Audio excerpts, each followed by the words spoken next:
Good morning. Actually, it's not a very good morning because it's, well, I guess you can't see, but it's 7:33. What am I doing up this early? Well, I have to eat and be ready because the bus leaves at 8:33. I have to give Jessica's bike back by 8:20, really. And the reason I'm taking the bus instead of the bike is I'm getting my bike back today. Yay! I can finally have my baby back. And then I don't use her till, well, technically the end of today. But really it's Monday, because I'm taking the bus tomorrow. Because the three of us have to come back on the bus together so we can have some sushi and go to the corn maze. That's tomorrow. Today, I get my bike back. And we're going to the swine facility. Yep. I get to be around a bunch of pigs. Oh, how disgusting. No, it should be fun. You just have to remember everything on pigs and dairy cattle for the quiz. That part's not fun. Not at all. Yay. Didn't fall asleep in class this time. I don't know, maybe I should actually start reading again. Not that it helped before, it's just that I usually don't have anything to contribute. And now I have to make my way over to animal teaching facility because going to the swine facility, yay! That should be fun and entertaining. And then I get to pick up my bike and finish with the last lab class. It's just be fun to stop walking everywhere.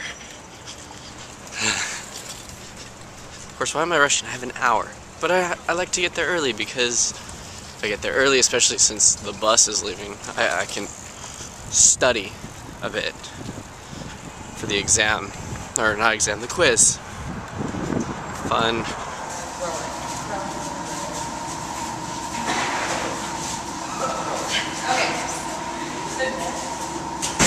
Just so you know, this sow farrowed somewhere between Monday and Tuesday, Monday and Tuesday.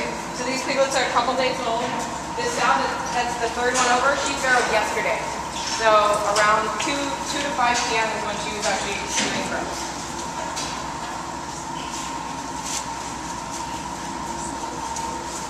Oh, and then this one must have been after that, but she did not have piglets. She probably was yesterday evening.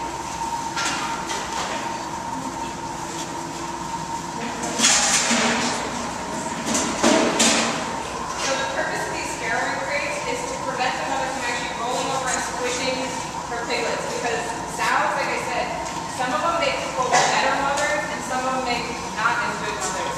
But all of them cannot feel it if they roll over onto their offspring. If they sit down on their offspring, they usually get crushed or suffocated. And basically the way this works is they can stand up and then lay down on their left side or stand up and lay out on their right side. But they can never lean up against this wall here and basically trap the piglets against the wall. The other thing is these lamps that we have hanging down here keep the space underneath them to about 95 degrees. That's partly because piglets have a really hard time regulating their body temperature. And if we heated the entire room to 95 degrees, the sows would be miserable.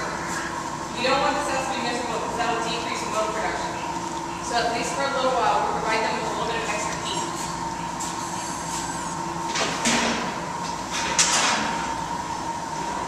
And also watch out, they pee a lot. The sow that we're actually going to be doing the ultrasound on is the one at the end over there. And she's still a couple days away, I think, from actually farrowing. So I don't want to disturb her too much right now. Another thing we might notice is that some of them actually still have a little bit of their umbilical cord hanging off of them. They'll usually come back when they're born and snap. They literally tear as they come out. And so they'll have like a 6 to 8 inch piece of their umbilical cord hanging out. But the umbilical cord doesn't have any nerves in it. So they actually don't really feel anything. And whatever bacteria is going to get in, gets in. And whatever is not, it doesn't. So they'll come back once they're all done. clip it so it's shorter so that they don't stuck on too much. We do clip their needle teeth. The needle teeth are very sharp and they can actually do a lot of damage to the sow's teeth. Not all teeth produce the same quantity or quality of milk. But what happens in the first 48 hours of life is they establish a teeth order. And that piglet will only suckle that teeth for the rest of the duration that it's with the sow. So that first 48 hours, they can actually take one piglet from one sow, switch the entire litter for the first 48 hours. The sow doesn't care. She's got no clue what's going on. The piglet will establish an order, and that's fine. But after that 48 hours has passed, the teats that aren't being used dry up. And once they dry up, they can be used again for that litter. The next time she gives birth, she can start lactating from additional teeth. But it really depends on how many piglets she has. If you have a sow with only 10 teats and 12 piglets, you can take those extra 2 piglets and move them to another sow in the first 48 hours, assuming that both sows are within that 48-hour period after birth.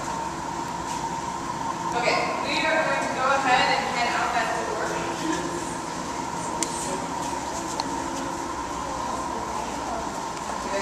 Watch them scurry.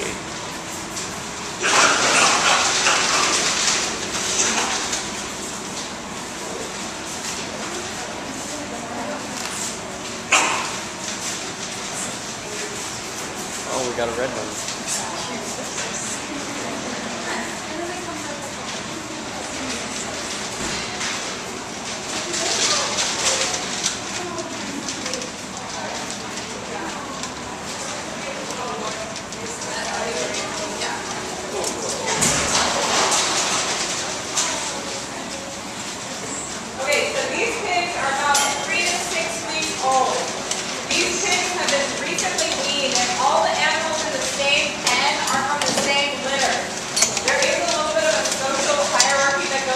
So when they move the pigs, they try to keep them together with their litter mates.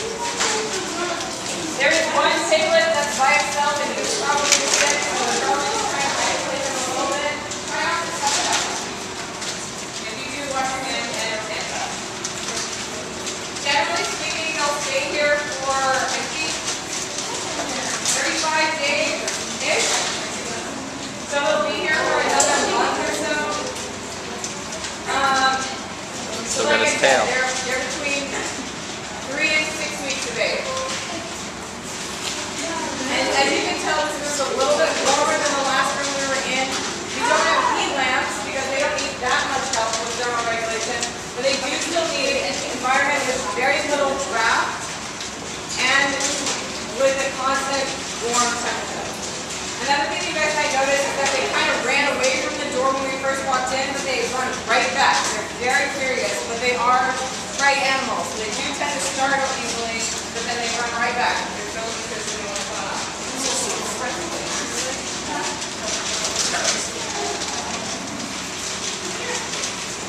You guys might also notice that there's some pigs that have a lot of red scrapes on them. That's probably because they're being picked on by their litter mates. And that's, like I said, it's pretty normal. All pigs fight. They fight all the time. And if they start to bleed because they get scratched, then they tend to get picked on even more by their litter mates. There's one pig that's got an open wound on the side. Apparently it was born like that. It was born with a patch of skin missing. Now, it's possible that it just is kept open because its litter mates keep kind of picking at it and sniffing and picking and picking at it. It's in that test. And you can see they have a lot of different colors. Like I said, a lot of cross red. Yeah, that's what I was saying.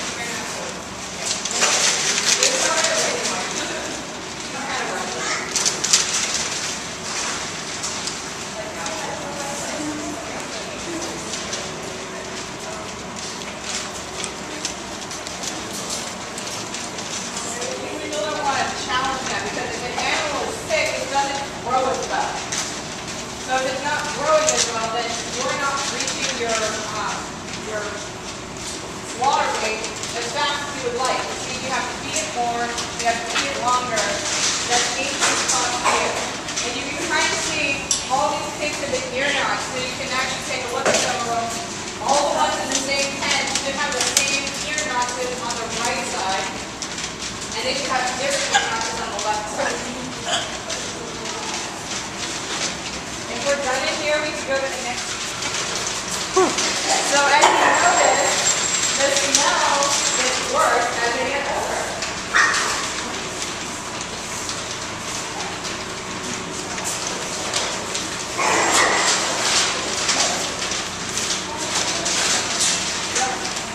Oh, stress.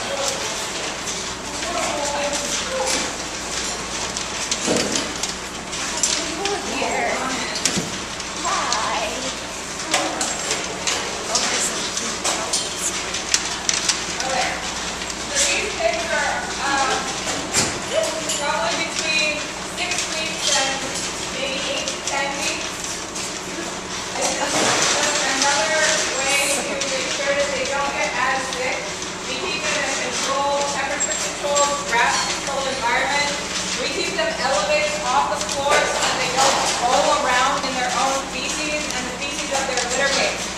Because even though they live in close quarters, we don't want them spreading diseases around as much as possible. This is one of the ways that we limit it. Plus keeping them inside, like I said, in addition to temperature control, it also helps us avoid pathogens that are floating around in the environment. Or our other older pigs.